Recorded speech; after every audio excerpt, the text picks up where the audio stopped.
নমস্কার বন্ধুরা, সকলকে আমার চ্যানেলে স্বাগত। গত 5ই ফেব্রুয়ারি 2026 সুপ্রিম কোর্টের ডিএ মামলার রায় দেওয়ার পর রাজ্য সরকারি কর্মচারী এবং পেনশনাররা বকেয়া ডিএ এরিয়ার পেয়ে গেলেও এখনও পর্যন্ত রাজ্যের লক্ষ লক্ষ সরকার পোষিত বিদ্যালয়ের শিক্ষক শিক্ষিকা সহ অন্যান্য গ্র্যান্টিনের সংস্থার কর্মচারী এবং পেনশনাররা বকেয়া ডিএ এরিয়ার পাননি।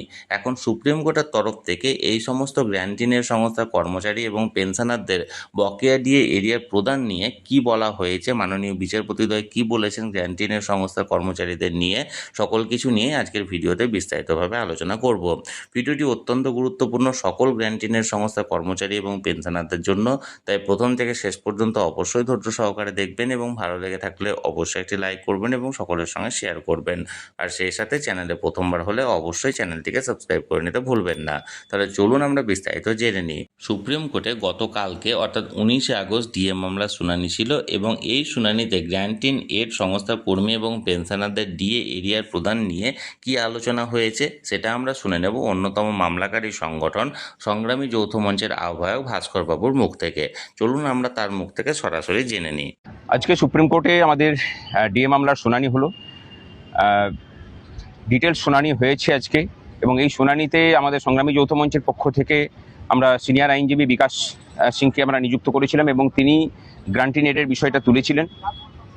আমরা যেটা চেয়েছিলাম যে গ্রান্টিন এডের বিষয়টাকে নিয়ে আমরা যে এফিডেভিট বিগত মে মাসের 5 তারিখে ফাইল করেছিলাম মাননীয় বিচারপতি ইন্দু মালহোত্রা কমিটির কাছে, সেই যে এফিডেভিটটা, সেই এফিডেভিটটার বিষয়ে ইন্দু মালহোত্রা কমিটি তারা বিচার করুক এবং সেইটাকে ডিসপোজ অফ করুক কোনো একটা সিদ্ধান্ত নিয়ে, না হলে মানে এই বিষয়টাকে ঝুলে আছে এবং সরকার পক্ষ থেকে বলা হচ্ছে যে ইন্দু মালহোত্রা কমিটির যে কোনো নির্দেশ আসবে আমরা গ্রান্টিন এডের বিষয়ে সেরকমভাবে সিদ্ধান্ত নিয়ে আমরা সেরকমভাবে টাকা ডিসবার্স করবো।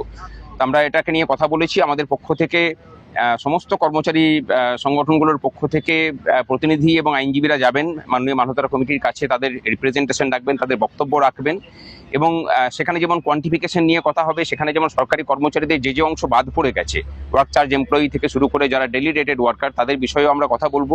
এবং তারই সাথে আমাদের যে এফিডেভিট ছিল এই বিশেষ করে গ্রান্টিন এডের বিষয়ে এবং ওয়ার্ক চার্জ এমপ্লয়িদের বিষয়ে, পুলিশের এনভিএফদের বিষয়ে, সেই বিষয়গুলোকে আমরা তুলে সেখানে নিষ্পত্তির চেষ্টা করব। তারপরে আমরা এবং সেখানে কি হচ্ছে না হচ্ছে সেটা নিয়ে আবার আগামী 8 সপ্তাহ পরে নতুন বেঞ্চ তৈরি হবে, সেই বেঞ্চের কাছে আবার এই মামলা ফিক্সড হবে। যদি মাননীয় মালহোত্রা কমিটির কাছ থেকে আমরা সুবিচার নাই পাই, তখন আবার এখানে আসা যাবে, কিন্তু আমার মনে হয় যে তার আগেই আমরা ন্যায় বিচার পাবো। সুতরাং গ্রান্টিন এড এমপ্লয়িদের জন্য আজকের শুনানি কিন্তু অত্যন্ত গুরুত্বপূর্ণ ছিল এবং আমরা যথাসাধ্য চেষ্টা করেছি এই বিষয়টাকে রাখানোর। যখন কথাটাকে রাখা হয় তখন ইয়েরা বলেন যে না, আইনের মধ্যে নেই, কিন্তু একাধিকবার সরকার পক্ষ থেকে পূর্বেও যেমন হিসেব দেখানো হয়েছে যে গ্রান্টিনেটদের জন্য কত খরচা হবে, সেরকম এফিডেভিটও তারা জমা দিয়েছেন এবং রায় বেরোনোর পরেও যে কমপ্লায়েন্স রিপোর্ট দিয়েছেন সেখানেও কিন্তু গ্রান্টিনেটরা যে সমান হারেই মহার্ঘ ভাতা পান সেই বিষয়টাকে আমরা উল্লেখ করেছি। সুতরাং সমস্ত কিছু নিয়ে বলা যায় যে মামলার আজকের যে শুনানি, সেই শুনানিটা অত্যন্ত সদর্থক হয়েছে। কোয়ান্টিফিকেশন বলুন বা এই সমস্ত বিষয়গুলোকে নিয়ে মাননীয় কোর্ট মনে করছেন যে মালহোত্রা কমিটি সেই বিষয়গুলো ডিসিশন নেবে। যে ডিসিশনগুলো ওনারা নিতে পারবেন না, তারপরেও আমাদের যেসব আপত্তিজনক জায়গা থাকবে বা বক্তব্য থাকবে, সেই বক্তব্যগুলোকে নিয়ে আমরা আবার কোর্টে আসতে পারবো। আমরা আশাবাদী যে আমাদের বক্তব্য শোনার পর মাননীয় মালহোত্রা কমিটি যারা বিচারপতিরা আছেন তারা যে রিপোর্ট সাবমিট করবেন, সেই রিপোর্টও আমাদের গ্রান্টিনেটদের পক্ষেই আসবে। আমাদের সাথে আছেন আমাদের আইনজীবী অভিজিৎ উপাধ্যায় এবং গুঞ্জিত সিংজি, ওনারা কিছু বলবেন। Today, the said matter was listed before a special bench presided by Justice Sanjay Karol.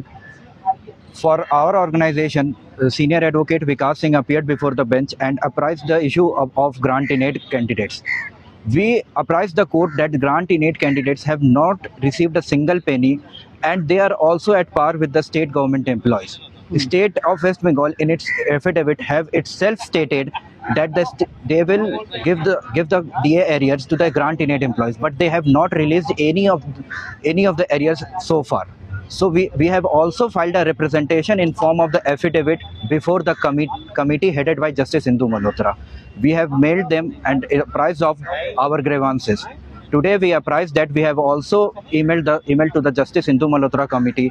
So the court formed a team of members who will be going before the committee and apprise their grievances. From our organization, Sri Bhaskar Ghosh ji and I will go before the committee and apprise the issue, our issue, and we are very hopeful that our issue will be addressed carefully. Thank you. বন্ধুরা, supreme কোর্টে গ্র্যান্টিনের সংস্থা কর্মচারী এবং পেনশনারদের বকেয়া দিয়ে এরিয়ার release করা বা প্রদান করা সংক্রান্ত কী আলোচনা হয়েছে আপনারা ভাস্করবাবুর মুখ থেকে সরাসরি জেনে নিলেন। এই নিয়ে যদি আপনাদের কোনো প্রশ্ন থাকে অবশ্যই কমেন্ট করুন, আর এই ভিডিওটি ভালো লেগে থাকলে অবশ্যই একটি লাইক করুন এবং সকলের সঙ্গে শেয়ার করুন। আর সেই সাথে এই চ্যানেলে যদি প্রথমবার হয়ে থাকেন এই রকমের ইনফরমেটিভ ভিডিও আরও দেখার জন্য যারা এখনও পর্যন্ত এই চ্যানেলটিকে সাবস্ক্রাইব করেননি তারা অবশ্যই চ্যানেলটিকে সাবস্ক্রাইব করে রাখুন। ধন্যবাদ, দেখা হচ্ছে পরের ভিডিওতে।